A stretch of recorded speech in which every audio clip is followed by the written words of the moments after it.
Добрый день, уважаемые эксперты и участники конференции. Я Иванова Нина, ученица 11 класса Дюбшинской средней школы Усть-Талданского ЛУСа. Позвольте мне представить свою работу. Тема работы – особенности структуры загадок о природе и природных явлениях на материале русских и якутских народных загадок. Загадки – это понимание окружающего мира, отражение видения народов. Загадки, выраженные в поэтической форме, как жанр, имеют своеобразную структуру. Анализ логической, семантической и поэтической структуры загадок связан с проблемой изучения национальной специфики народа. Целью работы является выявить особенности структуры якутских и русских загадок о природе и природных явлениях. Материалами исследования послужили сборник Дмитрия Николаевича Садовникова «Загадки русского народа» и сборник Сарданы Полтоновны Аюнской «Сахата Абрыннара». В ходе работы используются методы статистического сравнительно-сопоставительного анализа материала, метод семантической и поэтической классификации и сплошная выборка из лексикографических источников.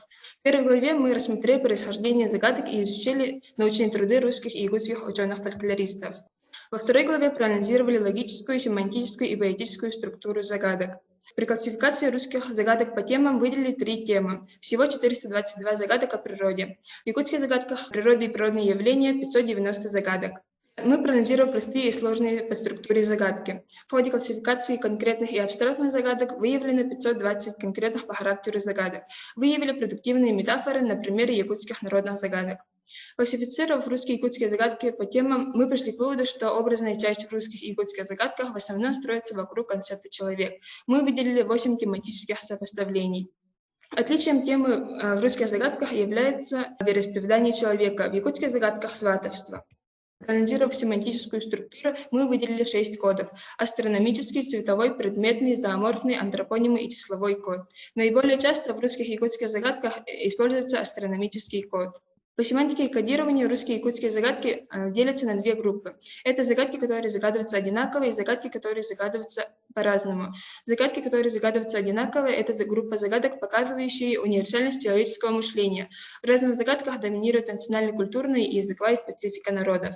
Проанализировав поэтическую структуру загадок, мы выявили использование следующих поэтических троп: метафора, эпитет, олицетворение, метонимия, синтаксический параллелизм и сравнение, а также в качестве листического приема прямой вопрос.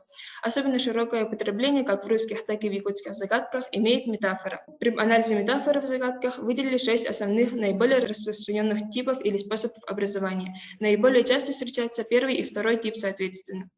Предметы сопоставляются на основе их общего внешнего сходства, и предметы сопоставляются по цвету. По отличительному признаку в якутских загадках прослеживается широкое употребление слов-архаизмов в качестве метафор. По результатам исследования разработан сборник «Структурный анализ русских и якутских загадок о природе и природных явлениях» в таблицах. Сборник разработан на основе онлайн-сайта Крыло. Он состоит из 4 разделов. Например, 3-й раздел «Анализ семантической структуры якутских и русских загадок» состоит из 8 подразделов. Например, 3-й подраздел «Семантический анализ астрономического кода в загадках». Здесь вы увидите анализ астрономического кода сопоставления русских и якутских загадок.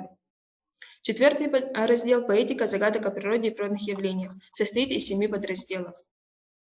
Таким образом, загадки как особый жанр фольклора имеют большое познавательное и воспитательное значение. В настоящее время образы загадок помогают запечатлеть многовековую историю народа, его быт, мировоззрение и языковую картину мира. Они становятся основой для развития фольклора. Спасибо за внимание.